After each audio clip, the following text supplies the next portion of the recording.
اور حدیث ہے نبی اکرم صلی اللہ علیہ وآلہ وسلم فرماتے میں حتیم میں تھا اور آیا میرے پاس، الفاظ آیا میرے پاس، شخص کا نام ابھی نہیں لیا، کہا حتیم میں تھا، آیا میرے پاس اور میری سینے کو چاک کیا۔ یہ نبی اکرم صلی اللہ علیہ وآلہ وسلم کا شق صدر ہے جو معراج سے پہلے نبی اکرم صلی اللہ علیہ وآلہ وسلم کا ہوا ہے، اور ہمیشہ کے لیے نبی پاک صلی اللہ علیہ وآلہ وسلم کے شق صدر میں تمام تر چیزیں وہ جنت کے استعمال ہوئی ہے۔ نبی اکرم صلی اللہ علیہ وآلہ وسلم کے شق صدر میں ایک چیز دنیاوی استعمال ہوا ہے جس کا نام ہے ماء الزمزم، زمزم کا پانی۔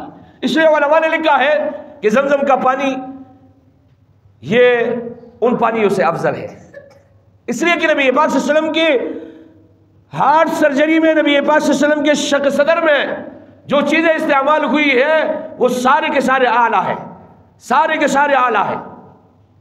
اور نبی اکرم صلی اللہ علیہ وسلم نے واقعہ سنا رہے، میں حتیم میں تھا، آیا میرے پاس، میری سینے کو چاک کیا یہاں سے لے کر یہاں تک،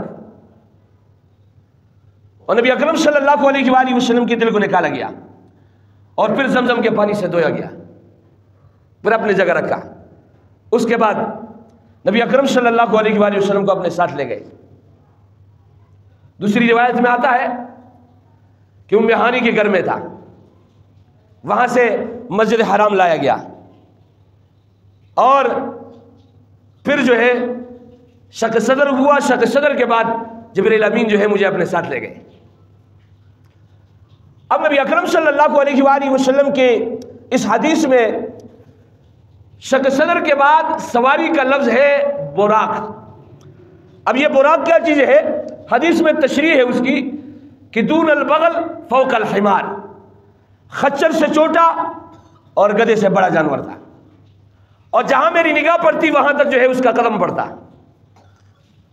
نبی اکرم صلی اللہ علیہ وآلہ وسلم کو مسجد حرام سے جبرائیل امین ساتھ ہے، اور نبی پاک صلی اللہ علیہ وآلہ وسلم کو بیت المقدس تک لے گئے ہیں۔ راستے میں واقعات پیش آئے ہیں، لیکن میرے عزیز ساتھیو، یہ نبی پاک صلی اللہ علیہ وآلہ وسلم کا ایک صریح معجزہ ہے جو قرآن بھی ذکر کرتا ہے۔ سبحان الذی اسری بعبدہ لیلا من المسجد الحرام، قرآن مجید اس کو ذکر کر رہا ہے، لیلا من المسجد الحرام الى المسجد الاقصی، پاک ہے وہ ذات سبحان الذی اسری بعبدہ جس نے سیر کرایا اپنے بندے کو، اپنے بندے نبی پاک صلی اللہ علیہ وآلہ وسلم کو، لیلاً رات کے وقت، من المسجد الحرام مسجد حرام سے، الی المسجد الاقصی بیت المقدس تک، مسجد اقصی تک، الذی بارکنا حولہ، اللہ رب العزت وہ ذات ہے جس نے بیت المقدس کے ارد گرد کو بابرکت بنا دیا، لِنُرِيَهُ مِنْ آیاتنا، اللہ رب العزت فرما رہے یہ اسرا بعبدہ، یہ سیر کرانا کس لیے ہے؟ تاکہ میں دکھا دوں، لِنُرِيَهُ ان کو میں دکھا دوں، لِنُرِيَهُ مِنْ آیاتنا اپنی نشانیاں۔ نبی اکرم صلی اللہ علیہ وآلہ وسلم کو مسجد حرام سے مسجد اقصی تک لے گئے، اور میرے عزیز ساتھیوں اس کے بعد پھر ساتوں آسمان پر، اور حدیث کے الفاظ ہے کہ پہلے آسمان پر جانے کے بعد جبرائیل امین نے دستک دی اور دروازہ کھٹکھٹایا، کہا من فی الباب، دروازے پر کون ہے؟ تو جبرائیل امین عرض کرنے لگے جبرائیل، وَمَن مَّعَكَ آپ کے ساتھ کون ہے؟ کہا محمد صلی اللہ علیہ وسلم ہے۔ کہا انہیں بلایا گیا ہے؟ کہا جی بلایا گیا ہے۔ دروازہ کھولا گیا، فرشتہ کہتا ہے بہترین آنے والا ہے، مرحبا بکم، آپ کو جو ہے خوش آمدید ہو۔ پہلے آسمان پر ملاقات ہوتی ہے آدم علیہ السلام کے ساتھ، اور آدم علیہ السلام نبی پاک صلی اللہ علیہ وآلہ وسلم کو کہتے کہ نبی اکرم صلی اللہ علیہ وسلم کی طرف سے سلام ہوا، السلام علیکم یا ابا صالح وعلیکم السلام یا ابن صالح۔ اسی طریقے سے میرے عزیز ساتھیوں، جبریل امین ساتھ ہے، نبی اکرم صلی اللہ علیہ وآلہ وسلم اس پہلے آسمان سے دوسرے آسمان کی طرف جاتے ہیں، صعیدہ کا لفظ آتا ہے حدیث میں، اور پھر دوسرے آسمان پر نبی اکرم صلی اللہ علیہ وآلہ وسلم کی ملاقات ادریس علیہ السلام سے ہوتی ہے۔ اسی طریقے سے ہر آسمان پر ساری نبیوں سے ملاقات ہوئی ہے، اور موسیٰ علیہ السلام، ہارون علیہ السلام، یوسف علیہ السلام، اور آخر میں ابراہیم علیہ السلام جو بیت المعمور کو ٹیک لگائے ہوئے تھے۔ بیت المعمور وہ گھر ہے جو بیت اللہ کی سیدھ میں، اور جس طریقے سے یہ زمین پر بیت اللہ ہے، بیت المعمور آسمان پر ہے۔ روایات میں آتا ہے کہ فرشتے اس کے ارد گرد طواف کرتے ہیں، اور ایک دفعہ جب ایک فرشتہ طواف کر لے پھر اس کے باری نہیں آتی ہے، تو انہوں نے بھی جو ہے نبی پاک صلی اللہ علیہ وسلم کو مرحبا کہا ہے، اور اخذ صالح کے بجائے ابن الصالح کہا ہے۔ یہ 7ویں آسمان کا ہے، اور اس کے بعد پھر رفقہ کا لفظ آتا ہے، رفعہ کا لفظ آتا ہے۔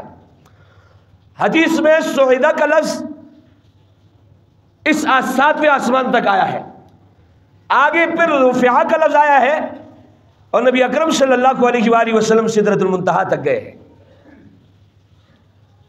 تو میرے عزیز ساتھیوں، یہاں پر آپ یہ نقطہ یاد رکھیں کہ نبی اکرم صلی اللہ علیہ وآلہ وسلم کی ملاقات اللہ سے ہوئی ہے، اور نبی اکرم صلی اللہ علیہ وآلہ وسلم کی اس ملاقات کے بارے میں علماء کہتے ہیں بعض کہ یہ پردے کے پیچھے ہوئی ہے، لیکن اہل سنت والجماعت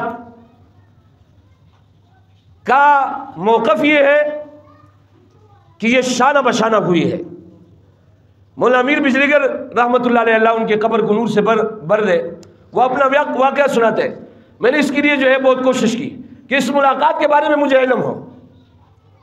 فرماتے ہیں اس کے لیے میں نے پشاور سے 4 صدہ کا سفر کیا، میں نے ڈھونڈا، بہت سارے علماء سے میں نے بات کی، کہا دیوبند کے محترم قاری طیب رحمۃ اللہ علیہ، ان سے میں نے پوچھا کہ یہ شمس الحق افغانی کے متعلق آپ کا کیا خیال ہے، چونکہ وہ دارالعلوم دیوبند سے فارغ تھے، تو فرمانے لگے کہ ایشیا میں ان سے بڑا کوئی عالم نہیں ہے۔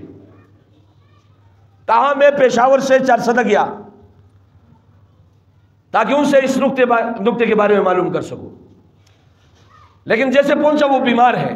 بیٹے سے میں نے کہا کہ میں ملاقات کرنا چاہ رہا ہوں، ان کو پیغام دیا گیا، کہا جب پیغام ملا تو انہوں نے کہا ان کو اندر بھیج دو۔ پھر میں نے جو ہے یہ سوال کیا کہ میں اس مقصد کے لیے آیا ہوں کہ آیا نبی پاک صلی اللہ علیہ وسلم کا سدرۃ المنتہا کے بعد عرش معلیٰ پر جانا اور اللہ رب العزت سے ملاقات، یہ روبرو ہوا ہے، شانہ بشانہ ہوا ہے، یا پردے کے پیچھے ہوا ہے؟ تو فرماتے ہیں کہ انہوں نے فرمایا، مجھ سے پوچھا آپ کتنے کلومیٹر طے کر کے آئے ہو؟ کہا میں نے کہا 21-22 کلومیٹر طے کر کے آیا ہوں۔ کہا میں نے بلایا تھا؟ کہا نہیں، میں آپ سے ملاقات کے لیے خود آیا ہوں۔ کہا ٹھیک ہے۔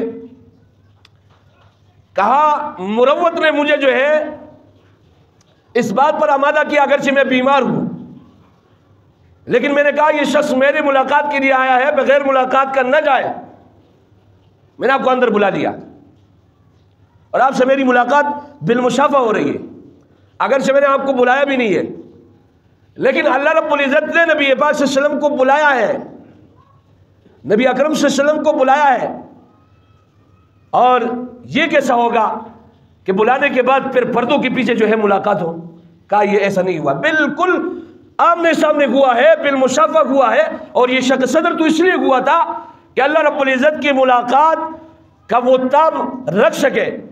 اللہ رب العزت سے جو ملاقات ہو اس میں وہ کہیں بے ہوش نہ ہو جائے، جس طریقے سے موسیٰ علیہ السلام کے متعلق آتا ہے وَخَرَّ مُوسَىٰ صَعِقًا، اور اسی طریقے سے یعنی اگر ملاقات مقصود نہ ہوتی تو جس طریقے سے موسیٰ علیہ السلام کو کوہ طور پر اللہ رب العزت نے تورات دی، اسی طریقے سے جو ہے ان سے ہم کلام ہو جاتے۔ کہا میں نے دوسرا سوال یہ کیا کہ یہ رات کتنی لمبی تھی؟ کہا ان کی طرف سے جواب ملا جب عاشق اور معشوق کی ملاقات ہو تو عاشق کیا چاہتا ہے کہ یہ ملاقات جلد ختم ہو جائے یا لمبی ہو جائے؟ کہا عاشق تو یہی چاہتا ہے۔ نبی پاک صلی اللہ علیہ وسلم محبوب ہے،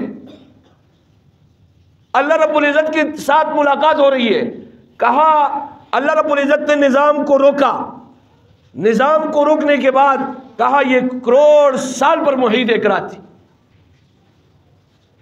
اور جب نبی پاک صلی اللہ علیہ وسلم واپس آئے ہیں تو کہتے ہیں کہ جناب بستر بھی گرم تھا اور وہ چابی بھی ہل رہی تھی، تو نبی اکرم صلی اللہ علیہ وآلہ وسلم کے ملاقات کے وقت دنیا کا نظام رکا ہے، اور اللہ رب العزت نے اس نظام کو روکا ہے۔ قادر ہے، قدیر ہے، ہر چیز پر قادر ہے، اللہ رب العزت نے اس نظام کو روک دیا تھا۔ میرے عزیز ساتھیوں، اس ملاقات میں ایک نکتہ آپ کے سامنے رکھ دوں۔ اللہ رب العزت سے ملاقات ہو رہی ہے، التحیات للہ والصلوات والطیبات، یہ اللہ رب العزت نبی پاک صلی اللہ علیہ وآلہ وسلم کی بات ہے۔ یہاں تک جو تشہد میں ہم پڑھتے ہیں یہ نبی پاک صلی اللہ علیہ وسلم کی بات ہے۔ اب اللہ رب العزت کی طرف سے السلام علیکہ ایہا النبی ورحمت اللہ وبرکاتہ، یہ بات اللہ رب العزت کی ہے۔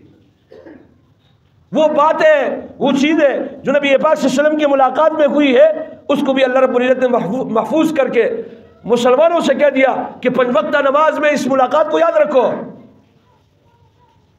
اب نبی اکرم صلی اللہ علیہ وسلم کا جواب سنیے، السلام علینا وعلی عباد اللہ الصالحین۔ نبی اکرم صلی اللہ علیہ وآلہ وسلم اس ملاقات میں میرے عزیز ساتھیوں اپنے امت کو نہیں بھول پا رہے۔ نبی اکرم صلی اللہ علیہ وآلہ وسلم اپنے امت کو یاد فرما رہے کہ سلامتی مجھ پر ہو اور میرے امت کے صالح اور نیک بندوں پر ہو۔ اس ملاقات میں رب کائنات سے ملاقات ہو رہی ہے، سارے عالمین کا رب ہے اور مالک یوم الدین ہے، روز جزا کا بادشاہ ہے۔ اللہ رب العزت سے ملاقات میں مجھے اور آپ کو نہیں بھول پا رہے۔ نبی اکرم صلی اللہ علیہ وآلہ وسلم کی شان ہے۔ میں آپ کو بتا دوں اس دن میں یہ بات کر رہا تھا کہ نبی اکرم صلی اللہ علیہ وآلہ وسلم ہر وقت اب اپنی امت کو یاد کر رہے ہیں، چاہے یہ ملاقات ہو یا اس کے علاوہ نزع کی حالت اور کیفیت ہو۔ فرشتہ آیا، کہا اللہ رب العزت نے مجھے بھیجا کہ نبی پاک صلی اللہ علیہ وآلہ وسلم کے پاس جاؤ، لیکن یہ پہلی مرتبہ ہو رہا ہے اور ان سے اجازت لو، اگر وہ اجازت دے تو روح قبض کر لینا، اگر وہ اجازت نہ دے تو واپس آنا۔ ملک الموت نبی پاک صلی اللہ علیہ وسلم سے اجازت لے رہے۔ موت کے وقت کس سے اجازت لی جاتی ہے؟ نبی پاک صلی اللہ علیہ وسلم، ذرا محبت سے کہو یار، نبی اکرم صلی اللہ علیہ وآلہ وسلم اس وقت فرما رہے اللہ رب العزت سے پوچھ لو میری بات میری امت کا کیا ہوگا، میرے بعد میری امت کا کیا ہوگا، میرے بعد میری امت کا کیا ہوگا۔ یہ نزع کی حالت ہے۔ اور میرے عزیز ساتھیوں، یہ فرشتہ گیا ہے، جواب لے کر آیا ہے۔ ایک حدیث میں آتا ہے نبی پاک صلی اللہ علیہ وسلم بے چین ہے، جبریل امین ان کے پاس آئے۔ یہ حدیث سنا کے بعد ختم کر دیتا ہوں کیونکہ اس دن میں نے ختم کیا، کہہ رہے 4 منٹ باقی ہے، مؤذن صاحب 1 منٹ باقی ہے۔ تو باہر کے نبی پاک صلی اللہ علیہ وسلم کے پاس جبریل امین آئے اور انتہائی مغموم ہے۔ نبی اکرم صلی اللہ علیہ وآلہ وسلم نے پوچھا یہ کیا حالت ہے؟ کہا کل اللہ رب العزت کی طرف سے آرڈر ملا کہ آپ جہنم جاؤ اور وہاں کی حالت دیکھو۔ کہا میں وہاں گیا، میں نے وہاں کی حالت دیکھی کہ سب سے نچلے درجے میں منافقین ہیں، جو بات سے کچھ کہتے ہیں دل میں ان کا کچھ اور ہوتا ہے۔ اس کے بعد بت پرست لوگ ہیں، اس کے بعد سورج کا پوجا کرنے والے ہیں، اس کے بعد یہودی ہے، اس کے بعد عیسائی ہے، یہاں پر آ کر جبرائیل امین رک گئے۔ نبی اکرم صلی اللہ علیہ وسلم فرما رہے بتاؤ کیا ہو گیا جبرائیل امین، آپ کیوں رکے ہیں؟ کہا اللہ کے رسول اونچے طبقے پر آپ کے امت کے گناہگار ہوں گے۔ نبی پاک صلی اللہ علیہ وسلم غمزدہ ہوئے اور 3 دن تک کسی سے بات نہیں کی۔ اور میرے عزیز ساتھیوں، نماز پڑھانے کے لیے آتے تھے، اپنے حجرے میں جاتے تھے، اور حضرت ابوبکر صدیق رضی اللہ تعالیٰ عنہ ایک دن گئے، سلام کیا، جواب نہیں ملا۔ پھر عمر فاروق رضی اللہ تعالیٰ عنہ سے کہنے لگے کہ میرے ساتھ یہ معاملہ ہوا۔ سلمان فارسی رضی اللہ تعالیٰ عنہ سے کہا، پھر حضرت علی کرم اللہ وجہہ سے کہا، ان صحابہ کے ساتھ یہ معاملہ ہوا۔ پھر حضرت فاطمہ الزہرا رضی اللہ تعالیٰ عنہ سے حضرت علی رضی اللہ تعالیٰ عنہ نے کہا کہ آپ کے والد کا یہ حالت ہے، وہ آئی ہے، سلام کیا ہے۔ اور میرے عزیز ساتھیوں، نبی پاک صلی اللہ علیہ وسلم نے جواب دیا ہے، اٹھے ہیں ان کے لیے، بیٹی کا مقام ہے۔ کہا آپ کی 3 دن سے یہ حالت ہے، آپ کے ساتھی اور آپ کے لوگ بتا رہے ہیں۔ کہا یہ واقعہ سنایا کہ میرے پاس جبرائیل امین آئے اور میرے امت کے گناہگاروں کے بارے میں بتایا۔ میرے عزیز ساتھیوں، اسی اسنا میں اللہ رب العزت کی طرف سے آیات نازل ہوئی، وَلَسَوْفَ يُعْطِيكَ رَبُّكَ فَتَرْضَىٰ۔ اللہ رب العزت آپ کو اتنا دیں گا کہ آپ راضی ہو جائیں گے، آپ کو اتنا دیں گے کہ آپ راضی ہو جائیں گے۔ 3 دن مغموم رہنے کے بعد اللہ رب العزت نے ان کی رضا کا فیصلہ کر دیا، اور نبی پاک صلی اللہ علیہ وسلم کلکلائے، خوش ہوئے کہ میرے امت کے گناہگاروں کا بھی میرے ذریعے سے سفارش ہوگا۔ تو چونکہ میں عرض یہ کر رہا ہوں کہ نبی پاک صلی اللہ علیہ وسلم کا ہر وقت اپنی امت کے بارے میں مغموم رہنا، ہر وقت امت کو یاد رکھنا، لیکن امت جو ہے نبی پاک صلی اللہ علیہ وسلم کے طریقوں کے لینے کے لیے تیار نہیں ہے۔ بس اس بات پر جو ہے بات ختم کرتا ہوں، چونکہ 13 تاریخ کو اجتماع شروع ہو رہا ہے، اور اسی محنت کے سلسلے میں ہے کہ ہم جو ہے نبی پاک صلی اللہ علیہ وسلم کو جانیں، ہم نبی پاک صلی اللہ علیہ وسلم کے طریقوں کو جانیں۔ 13 تاریخ سے شروع ہو رہا ہے، جمعرات کا دن ہے اور عصر سے شروع ہوگا۔ آپ حضرات سے درخواست ہے اس میں شرکت فرمائیں۔ وآخر دعوانا ان الحمد للہ رب العالمین۔